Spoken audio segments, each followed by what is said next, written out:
ಗೆಳತಿಯು ಸೊಸೆ ಒಡತಿಯು ಸೊಸೆ ಮನೆಯ ಬೆಳಗುವ ದೀಪ ಹೊಸ ಚಿಗುರನು ಹಸಿರಾಗಿಸೋ ಸೊಸೆ ತಾಯ ಎರಡನೇ ರೂಪ ಸೇರನೊದ್ದು ಮನೆಯ ಸೇರುವ ಸೋರದಂತೆ ಸುರು ಕಾಯುವ ಬಂಧಗಳಿಗೆ ಬಣ್ಣ ತೀಡುವ ಕನಸುಗಳಿಗೆ ಕಣ್ಣ ನೀಡುವ ಸೊಸೆ ಸೊಸೆ ಸೊಸೆ ಸೊಸೆ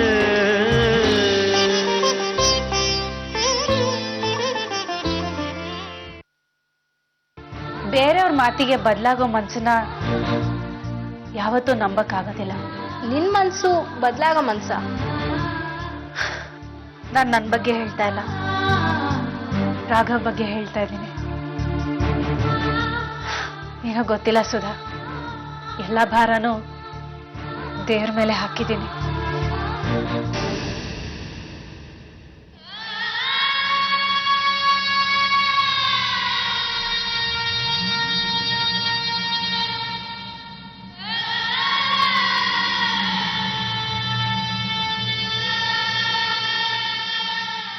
ಬೇರೆ ಬೇರೆ ಕಡೆಯಿಂದ ಬಂದ್ರು ನಾವು ಸೇರೋದು ಒಂದೇ ಕಡೆ ಅಲ್ವಾ? ಒಂದ್ ಕಡೆ ಸೇರ್ತಿರೋದು ನಾವಿಬ್ರು ಬೇರೆ ಆಗೋದಕ್ಕೆ ಅಲ್ವಾ?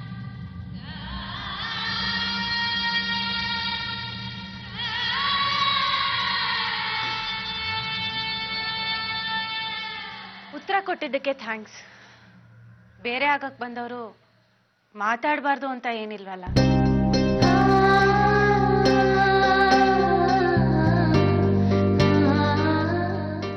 ಯಾವುದೇ ಮಾತುಗಳಿದ್ರು ಅದನ್ನ ನಾವು ಶಾಂತಿಯವ್ರ ಮುಂದೆ ಆಡೋಣ. ಈಗ ನಮ್ಮ ಮಾತುಗಳನ್ನ ಕೇಳಬೇಕಾಗಿರೋದು ಅವರೇ ತಾನೆ. ನಾವಿಬ್ರು ನಮ್ಮ ಮಾತನ್ನ ಕೇಳೋದು ನಿಲ್ಸ್ದಾಗ್ಲೇ ಅಲ್ವಾ ಮೂರನೇ ಅವರು ನಮ್ಮ ಮಾತನ್ನ ಕೇಳ್ಬೇಕಾಗಿ ಬರೋದು. ಮಾತು ಕೇಳೋದನ್ನ ನಿಲ್ಸೋದ್ರಲ್ಲಿ ಮೊದಲನೇ ಹೆಜ್ಜೆ ಇಟ್ಟಿರೋದು ನೀನೇ ತಾನೆ. ಕೆಲವು ಸಲ ಮತ್ತೊಬ್ರು ಮೌನ ಇನ್ನೊಬ್ರಿಗೆ ಮಾತು ಕಲಿಸುತ್ತೆ.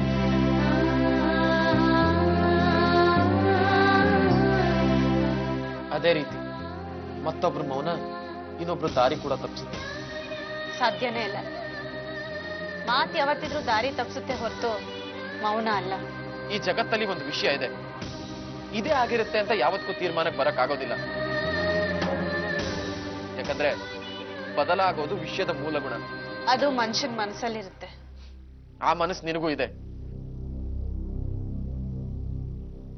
ಮಿಸ್ಟರ್ ರಾಘವ್, ಶಾಂತಿ ಮೇಡಮ್ ಕರೀತಾ ಇದ್ದಾರೆ. All the best.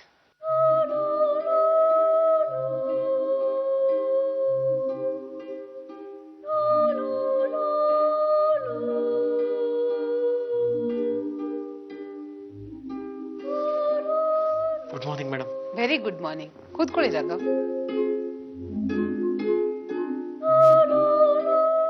ಹೋದ್ ಸಲ ನನ್ನೊಂದಿಷ್ಟು ಪ್ರಶ್ನೆಗಳಿತ್ತು, ನೀವು ಉತ್ತರ ಕೊಟ್ರಿ. ಈ ಸಲ ನಾನು ನಿಮ್ಮನ್ನ ಯಾವ ಪ್ರಶ್ನೆಗಳನ್ನು ಕೇಳಲ್ಲ. ಕೀರ್ತಿ ಬಗ್ಗೆ ನಿಮ್ಗನ್ಸಿದ್ದನ್ನ ಸುಮ್ಮನೆ ಮಾತಾಡ್ತಾ ಹೋಗಿ. ಕೀರ್ತಿ ನನ್ನ ಜೀವನದಲ್ಲಿ ಅಚಾನಕ್ ಆಗಿ ಬಂದ್ ಹುಡುಗಿ. ಅವಳು ಬಂದಿದ್ದು ಆಕ್ಸಿಡೆಂಟ್ ಆಗಿ, ಆಮೇಲೆ ಆಗಿದ್ದು ಆಕ್ಸಿಡೆಂಟೇ.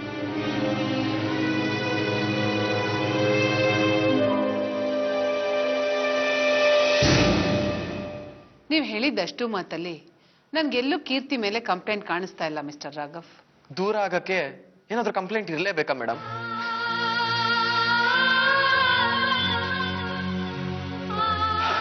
ಕಾರಣಗಳಿಲ್ಲದೆ ಈ ಜಗತ್ತಲ್ಲಿ ಏನು ನಡೆಯಲ್ಲ.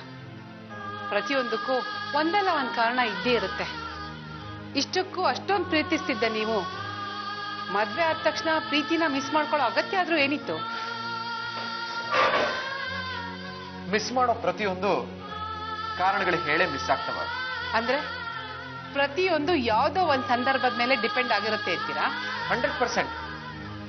ಆದ್ರೆ ನನ್ನ ಬದುಕಲ್ಲ ಸಂದರ್ಭ, ತಾಯಿ ಸಾವು. ಅದ್ರ ಬಗ್ಗೆ ನೀವು ಸಾಕಷ್ಟು ಹೇಳಿದ್ದೀರಾ. ಆದ್ರೆ ನಿಮ್ ತಾಯಿಯವ್ರ ಸಾವಲ್ಲಿ ಕೀರ್ತಿ ಕೈವಾಡ ಇರೋದ್ರ ಬಗ್ಗೆ ಎಲ್ಲೂ ಸ್ಪಷ್ಟವಾದ ನಿದರ್ಶನಗಳು ಕಾಣ್ತಾ ಇಲ್ಲ. ನಂಬಿಕೆ ನಿದರ್ಶನಕ್ಕಿಂತ ದೊಡ್ಡದು ಮೇಡಮ್. ಅದೇ ನಂಬಿಕೆ ನಿಮ್ಗೆ ನಿಮ್ ಪ್ರೀತಿ ಮೇಲಿಲ್ವಾ?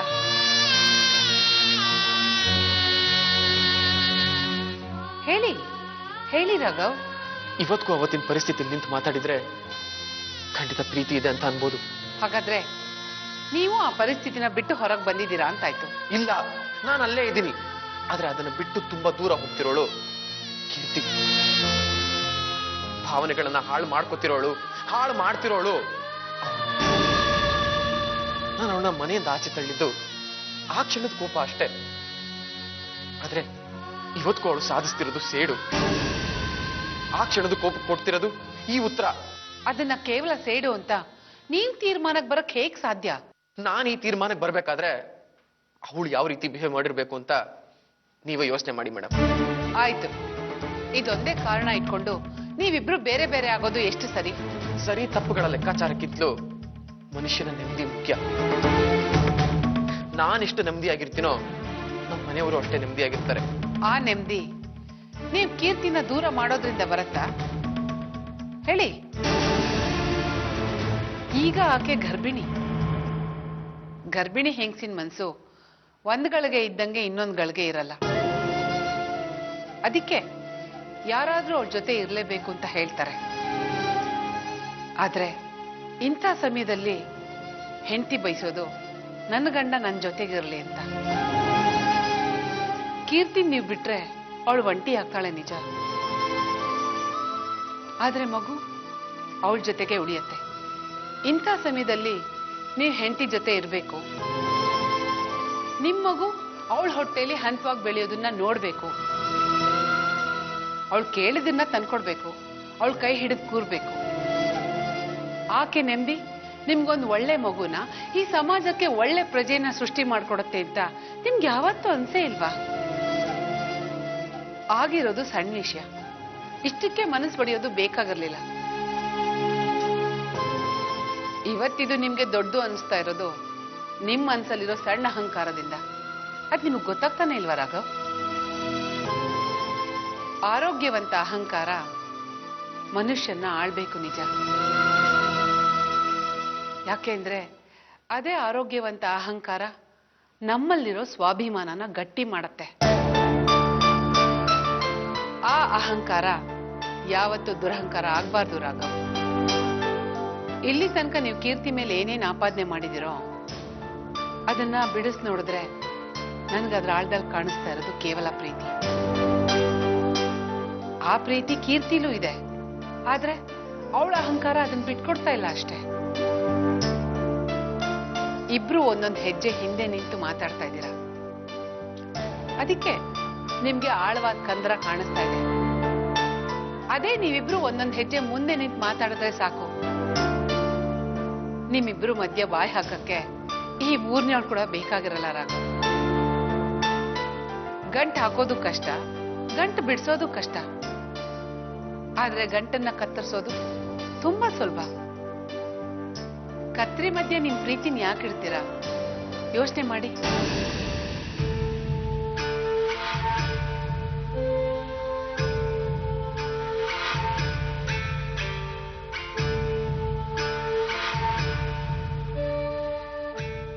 ಸುಮ್ನೆ ನನ್ ಮುಖ ನೋಡ್ಕೊಂಡು ನಿಂತ್ಕೊಂಡ್ರೆ ಏನು ಪ್ರಯೋಜನ ಇಲ್ಲ.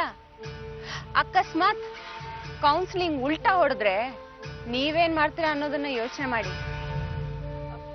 ಉಲ್ಟಾ ಹೊಡೆಯೋದು ಅಂದ್ರೆ ಈಗ ಡೈವೋರ್ಸ್ ಕೊಡೋದಕ್ಕಿಂತ ಮುಂಚೆ ಕೌನ್ಸಿಲಿಂಗ್ ಯಾಕೆ ಮಾಡ್ತಾರೆ? ಅದೇ ಇಬ್ಬರ ಅಭಿಪ್ರಾಯ ಏನು ಅಂತ ವಿಚಾರಿಸೋಕೆ. ವಿಚಾರಿಸೋದ್ರ ಹಿಂದೆ ಇರೋ ವಿಷಯ ಬೇರೆನೆ. ಅವ್ರ ಅಭಿಪ್ರಾಯ ಏನೇ ಇದ್ರು ಅದನ್ನ ಪಕ್ಕಕ್ಕೆ ತಳ್ಳಿ ನೀವಿಬ್ರು ಮತ್ತೆ ಒಂದಾಗೋದೇ ಒಳ್ಳೇದು ಅಂತ ಹೇಳೋ ಪ್ರಯತ್ನನೇ ಈ ಕೌನ್ಸಿಲಿಂಗ್.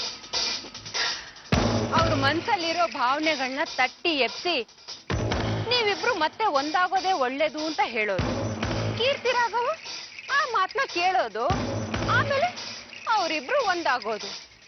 ಆಗ ನಿಮ್ ಮಗಳು ವಸುದ ಏನಾಗ್ಬೇಕು? ನಾನ್ ಯೋಚನೆ ಮಾಡ್ತಾ ಇರೋದು ಒಂದೇ, ಸರಿ ಹೋಗ್ಬೇಕಾಗಿರೋದು ವಸುದ, ನಿಮ್ ಮಗಳು. ಯಾಕೆಂದ್ರೆ ಅವಳ ಮೈಯಲ್ಲಿ ಹರಿತಾ ಇರೋದು ಒಗ್ಗಟ್ಟು ಕುಟುಂಬದ ರಕ್ತ. ಯಾವುದೇ ಕಾರಣಕ್ಕೂ ರಾಘವ ಮನ್ಸನ್ನ ಬದಲಾಯಿಸದೇ ಇರೋ ಹಾಗೆ ನೋಡ್ಕೊಳ್ಳೋ ಜವಾಬ್ದಾರಿ ನಿಮ್ದು. ಅಂದ್ರೆ ಅವರಿಬ್ರನ್ನ ಒಂದಾಗೋದಕ್ ಬಿಡ್ಬಾರ್ದು ಅಷ್ಟೇ. ಅಯ್ಯೋ ಈಗ ನಾನೇನ್ ಮಾಡ್ಬೇಕು ಅದನ್ನ ಹೇಳಮ್ಮ.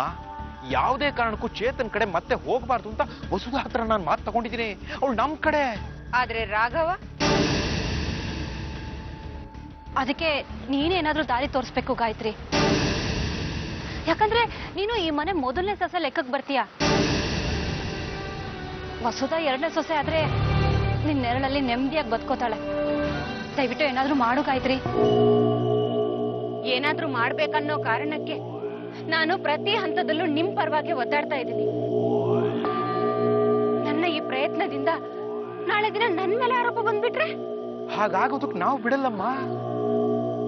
ನೋಡು, ನಾವು ನಿನ್ ಪರವಾಗಿ ಇರ್ತೀವಿ. ನಮ್ಮ ಮಗಳ ಜೀವನ ಉಳಿಸೋ ಜವಾಬ್ದಾರಿ ನಿನ್ ಮೇಲಿದ್ಯಮ್ಮ. ಏನಾದ್ರೂ ಮಾಡು. ಆದ್ರಿಂದ ನಾನು ಇನ್ನೊಬ್ರು ಸಂಸಾರದಲ್ಲಿ ಹುಳಿ ಹಿಂಡಾಗತ್ತಲ್ಲ ದತ್ತಪ್ಪ. ಪರವಾಗಿಲ್ಲಮ್ಮ. ನಿಜ ಹೇಳ್ಬೇಕು ಅಂದ್ರೆ ನಮ್ ಸಂಸಾರದಲ್ಲಿ ಹುಳಿ ಹಿಂಡಿರೋದು ಆ ಕೀರ್ತಿ. ಅವಳ ಜೀವನ ಏನಾದ್ರೂ ಪರವಾಗಿಲ್ಲ ಗಾಯತ್ರಿ. ಒಟ್ನಲ್ಲಿ ನಮ್ ವಸುಧಾ ರಾಘವ ಒಂದಾಗ್ಬೇಕು ಅಷ್ಟೇ. ಏನಾದ್ರೂ ಅಂತ ಅಡ್ಡಗೋಡೆ ಮೇಲೆ ದೀಪ ಇಟ್ಟಾಗ ಮಾತಾಡ್ಬೇಡ ವೈ. ನೇರವಾಗಿ ಹೇಳು, ಆ ಕೀರ್ತಿ ಜೀವನ ಹಾಳಾಗಿ ಹೋದ್ರೂ ಪರವಾಗಿಲ್ಲ, ನಮ್ ವಸುಧಾ ಜೀವನ ಉದ್ಧಾರ ಆಗ್ಬೇಕು ಅಂತ. ಅದಕ್ಕೆ ನೀನ್ ಯಾವ ದಾರಿ ಬೇಕಾದ್ರೂ ಹಿಡಿ ಗಾಯತ್ರಿ. ಅದಕ್ಕೆ ನಮ್ ಬೆಂಬಲ ನಿನ್ಗಿದ್ದೇ ಇರುತ್ತೆ. ಏನಪ್ಪ ನೀವಿಬ್ರು ಇಷ್ಟು ಬಲವಂತ ಮಾಡ್ತಿರೋದ್ರಿಂದ ನಾನು ನನ್ನ ಕೈಲಾದ ಪ್ರಯತ್ನ ಮಾಡ್ತೀನಿ.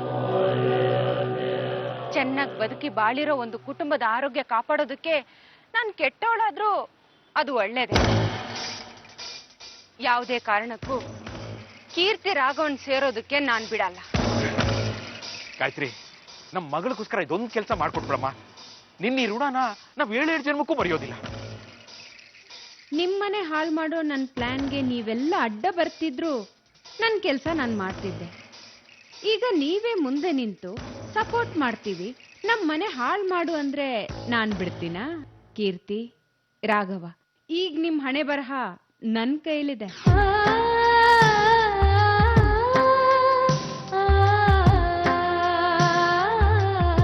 Good morning madam. Good morning Keerthi. ಇದೇ ರೀತಿ ನಿನ್ ಜೀವನದ ಪ್ರತಿಯೊಂದು ದಿನನೂ ಗುಡ್ಡಾಗಿರ್ಬೇಕು ಅಂತ ನಿಂಗೆ ಅನ್ಸಲ್ವಾ? ಗುಡ್ ಮಾರ್ನಿಂಗ್ ಅನ್ನೋದು ಒಂದು ವಾಡಿಕೆ. ವಾಡಿಕೆ ಅಂದ್ರೆ ಅಭ್ಯಾಸ. ಅಭ್ಯಾಸ ಅಂದ್ರೆ ಅರಿವಿಲ್ದೆ ಮಾಡೋ ಕೆಲಸ. ನನಗ್ ಬೇಕಾಗಿರೋದು ಅರಿವಿರೋ ಜೀವನ ಮೇಡಮ್. ಅರಿವಿರೋ ಜನಗಳ ಮಧ್ಯೆ ಇರೋ ಅವಕಾಶ.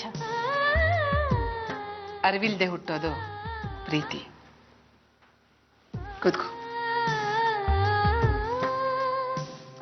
ಸೊ ನಿಮ್ ಪ್ರೀತಿ ಬಗ್ಗೆ ಮಾತಾಡಿ ಕೀರ್ತಿ. ನಾನು ಹೋದ್ ಸರ್ತಿನೇ ನಿಮ್ಗೆ ಪ್ರತಿಯೊಂದನ್ನು ಹೇಳಿದ್ದೀನಿ ಮೇಡಮ್. ನೀವು ಮತ್ತೆ ಎಷ್ಟು ಸರ್ತಿ ಕೇಳಿದ್ರು ನಾನು ಹೇಳೋದು ಅದನ್ನೇ. ಯಾಕಂದ್ರೆ ರಾಘವ್ ಜೊತೆ ಕಳೆದ ಪ್ರತಿ ಕ್ಷಣನೂ ನನಗೆ ನೆನಪಿದೆ. ನನ್ನ ಜೀವ ಹೋಗೋ ತನಕ ಅದು ಮಾಸಲ್ಲ. ಅದೇ ಕಾರಣಕ್ಕೆ ರಾಘವ್ ನನ್ನ ಮನಸ್ಸಲ್ಲಿ ಯಾವತ್ತಿಗೂ ಜೀವಂತವಾಗಿರ್ತಾರೆ. ಅವ್ರು ನನ್ನಿಂದ ದೂರ ಇದ್ರು. ನಮ್ಮಿಬ್ರ ಮಧ್ಯೆ ಇರೋ ಗಂಡ ಹೆಂಡತಿ ಸಂಬಂಧಕ್ಕಿಂತ ನಾನು ಹೆಚ್ಚು ಬೆಲೆ ಕೊಡೋದು ಪ್ರೀತಿಗೆ. ಪ್ರೀತಿಗೆ ಬೆಲೆ ಕೊಟ್ಟವ್ರಿಗೆ 3 ಗಂಟು 3 ಅಕ್ಷರದ ಸಂಬಂಧ, ಸಂಸಾರ ಇದ್ಯಾವುದೂ ಲೆಕ್ಕಕ್ಕೆ ಬರಲ್ಲ. ಯಾಕಂದ್ರೆ ಪ್ರೀತಿನ ಹೃದಯ ಹುಟ್ಟಾಕತ್ತೆ, ಮಿಕ್ಕಿದ್ದನ್ನ ಸಮಾಜ ಗಂಟು ಹಾಕತ್ತೆ. ಹಾಗಾದ್ರೆ ನಿನ್ ಪ್ರೀತಿ ಮೇಲೆ ನಿನ್ಗೆ ನಂಬಿಕೆ ಇದೆ ಅನ್ನು? ಖಂಡಿತ ಇದೆ ಮೇಡಮ್. ರಾಘವು ಕೊನೆ ತನಕ ನನ್ನ ಜೊತೆ ಉಳಿತಾರೆ. ಸತೀಶ್, ಇಲ್ಲೇ ಕೌನ್ಸಿಲಿಂಗ್ ಸೆಂಟರ್ ಹತ್ರ ಇದ್ದೀನಿ, ಬಂದೆ. ಒಂದು ನಿಮಿಷ. Hello hello. ಏನು ಚೆನ್ನಾಗಿರೋದು? ನಿನ್ನ ಮಾತು ಕೇಳಿದಿದ್ರೆ ಚೆನ್ನಾಗಿರ್ತಾ ಇದ್ನೋ ಏನೋ. ಅಪ್ಪ ಅಮ್ಮನ ಮಾತು, ನಿನ್ನ ಮಾತು, ಯಾರ ಮಾತು ಕೇಳಿದೆ ನನ್ನ ಪ್ರೀಸ್ತೋನೇ ಮುಖ್ಯ. ಅವನಿಂದ ಬಂದಿದ್ದಕ್ಕೆ ಸರಿಯಾಗಿ ಮೋಸ ಮಾಡ್ತಾನೆ. ನನಗೆ ಪ್ರಾಣ ಬೇಕಾದರೂ ಕೊಡ್ತಾನೆ ಅಂದ್ಕೊಂಡಿದ್ದೆ. ಆದರೆ ಈಗ ಡೈವರ್ಸ್ ಕೇಳ್ತಾ ಇದ್ದಾನೆ. ಇವತ್ತು ಕೊನೆ ದಿನ ಕೌನ್ಸಿಲಿಂಗ್ ಕಣೆ. ಅವ್ನ ಮನಸ್ಸು ಬದಲಾಯಿಸ್ದೆ. ಡೈವರ್ಸೇ ಬೇಕಂದ್ರೆ ನಾನೇನು ಮಾಡಲಿ? ನನ್ನ ಪಾಲಿಗೆ ಗಂಡ ಇಲ್ಲ, ನನ್ನ ಮಗು ಪಾಲಿಗೆ ತಂದೆ ಇಲ್ಲ ಕಣೆ. ಮೊದಲೇ ಅಪ್ಪ ಅಮ್ಮನ ಪಾಲಿಗೆ ನಾನು ಯಾವತ್ತೂ ಸತ್ತೋಗ್ಬಿಟ್ಟಿದ್ದೀನಿ. ನನಗಿನ್ಯಾರ ಗತಿ? ನಾನು ಎಲ್ಲಿ ಹೋಗ್ಲಿ? ನನಗೆ ಸಾವೇ ಗತಿ ಕಣೆ.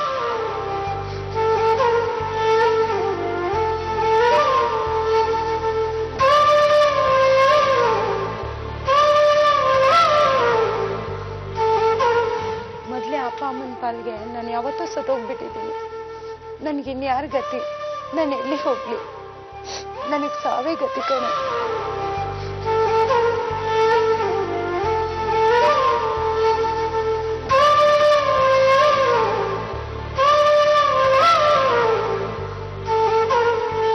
ಅವ್ರ ಮನೆಯವರು ಪ್ರತಿಯೊಬ್ರು ಇಷ್ಟ, ಆದ್ರೆ ಅವ್ರಗಳಿಗೆ ನಾನೇ ಇಷ್ಟವಾಗದೆ ಹೋದೆ. ಆದ್ರೆ ನಾನ್ ದೂರ ಇರೋದ್ರಿಂದ ಅವ್ರುಗಳು ನೆಮ್ಮದಿಯಾಗಿರ್ತಾರೆ, ಆ ಮನೆ ಒಗ್ಗಟ್ಟು ಉಳಿಯುತ್ತೆ ಅನ್ನೋದಾದ್ರೆ ನಾನು ಅವರಿಂದ ದೂರ ಇರಕ್ಕೆ ಇಷ್ಟಪಡ್ತೀನಿ. ನಿಮ್ಗೆ ರಾಘವನಲ್ಲಿ ಇಷ್ಟ ಆಗದೆ ಇರೋ ಗುಣ? ಅವ್ರು ನನ್ನನ್ನು ಅನುಮಾನಿಸಿದ್ದು, ಅದು ಮೂರನೇ ಅವ್ರ ಮಾತನ್ನು ಕೇಳಿ. ಪ್ರೀತಿ ಯಾವತ್ತಿದ್ರೂ ಹೃದಯದ ಮಾತನ್ನು ಕೇಳುತ್ತೆ ಹೊತ್ತು ಮೂರನೇ ಅವ್ರ ನಾಲ್ಗೆ ಮೇಲೆ ಬರೋ ಮಾತನ್ನಲ್ಲ. ಅದಕ್ಕೋಸ್ಕರ ನೀನ್ ರಾಘವನ ನಿನ್ನಿಂದ ದೂರ ಮಾಡ್ಕೋಬೇಕು ಅನ್ಕೊಂಡಿದ್ಯಾ? ಛೆ, ರಾಘವ್ನ ನನ್ನಿಂದ ದೂರ ಮಾಡ್ಕೊಳ್ಳೋದ? ಕನ್ಸಲ್ಲೂ ಆ ರೀತಿ ಯೋಚಿಸಕ್ ಸಾಧ್ಯನೇ ಇಲ್ಲ ಮೇಡಮ್. ರಾಘವ ಒಂದು ಸಣ್ಣ ತಪ್ಪನ್ನ ತಿದ್ಕೋಬೇಕಂತಷ್ಟೇ ನಾನ್ ಬಯಸ್ತಿರೋದು. ಒಂದ್ ವೇಳೆ ಅವ್ನು ತಿದ್ಕೊಳ್ಳಿಲ್ಲ ಅಂದ್ರೆ ಆಗ್ಲೂ ನಿನ್ಗೆ ಅವನ ಮೇಲಿರೋ ಪ್ರೀತಿ ಹೀಗೆ ಉಳಿಯತ್ತಾ? ಖಂಡಿತ. ಮಕ್ಳು ತಪ್ಪು ಮಾಡಿದ್ರು ಅಂತ ತಾಯಿ ಯಾವತ್ತಾದ್ರೂ ಮಕ್ಕಳನ್ನ ದೂರ ತಳ್ಳಿದ್ಯಾ ಮೇಡಮ್? ರಾಘವು ನನ್ನ ಉಸಿರು. ಇದೇ ಪ್ರೀತಿ ರಾಘವನ್ ಮನ್ಸಲ್ಲೂ ಇದೆ ಕೀರ್ತಿ.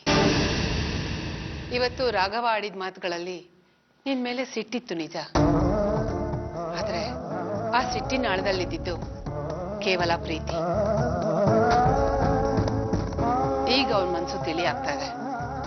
ಮುಂದಿನ ಸಿಟಿಂಗ್ನಲ್ಲಿ ಅವನು ತನ್ನ ಪ್ರೀತಿ ಬಗ್ಗೆ ಇನ್ನೂ ಮುಕ್ತವಾಗಿ ಮಾತಾಡ್ತಾನೆ ಅನ್ನೋ ವಿಶ್ವಾಸ ನನಗಿದೆ. ಅವತ್ ನಾನು ನಿಮ್ಮಿಬ್ಬರನ್ನು ಎದುರು ಬದ್ರು ಕೂರಿಸ್ಕೊಂಡು ಮಾತಾಡ್ತೀನಿ. ಯಾವುದೇ ಕಾರಣಕ್ಕೂ ನಿನ್ ಸಂಸಾರ ಒಡೆಯಲ್ಲ. ಆದಷ್ಟು ಬೇಗ ನಿನ್ ಗಂಡನ ಮನೆಗೆ ಹೋಗೋ ತಯಾರಿ ಮಾಡ್ಕೊ. ನೀವು ನಿಜ ಹೇಳ್ತಿದ್ದೀರಾ ಮೇಡಮ್? ರಾಘವ ಅವನ ತಪ್ಪನ್ನ ತಿದ್ಕೊಳ್ತಾನೆ. ಆದಷ್ಟು ಬೇಗ ನೀನು ನಿನ್ ಗಂಡನ ಕೈ ಹಿಡಿದ್ಯಾ, ಆ ನಂಬಿಕೆ ನಂದು. ಕೀರ್ತಿ, ಏನಾಯ್ತಮ್ಮ? ಯಾಕೆ ಸುಮ್ಮನೆ ಅದೇ? ಆಲ್ ಹೋಪ್ಸ್ ಆರ್ ಫಾಲ್ಸ್ ಅಂತ ಯಾರೋ ಹೇಳಿದ ನೆನಪಿಗೆ ಬಂತು. ಕೀರ್ತಿ, ಸುಳ್ಳನ್ ಸರಿಸೋ ಶಕ್ತಿ ನೀನ್ ಪ್ರೀತಿಗಿದೆ. ನಿಂದು ಒಂದು ಸುಂದರವಾದ ಸಂಸಾರ ಆಗತ್ತೆ. Don't worry. If I am not wrong, ನೀನ್ ಆಚೆ ಹೋಗಿ ನೋಡು, ನಿನ್ ಗಂಡ ನಿನ್ಗೋಸ್ಕರ ಕಾಯ್ತಾ ಇರ್ತಾನೆ. Thank you madam.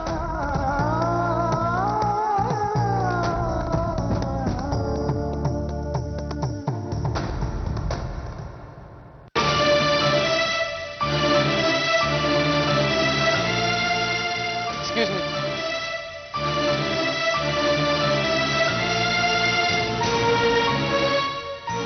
ಹೋಗ್ತಿರೋದು ಆಫೀಸ್ಗೆ ತಾನೆ?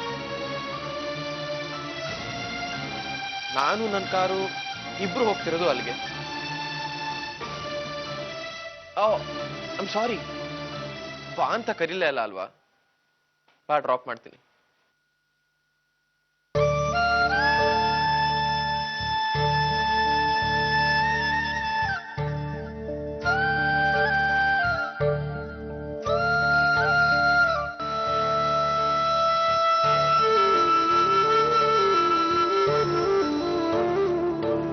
ಸೊಸೆ ಸೊಸೆ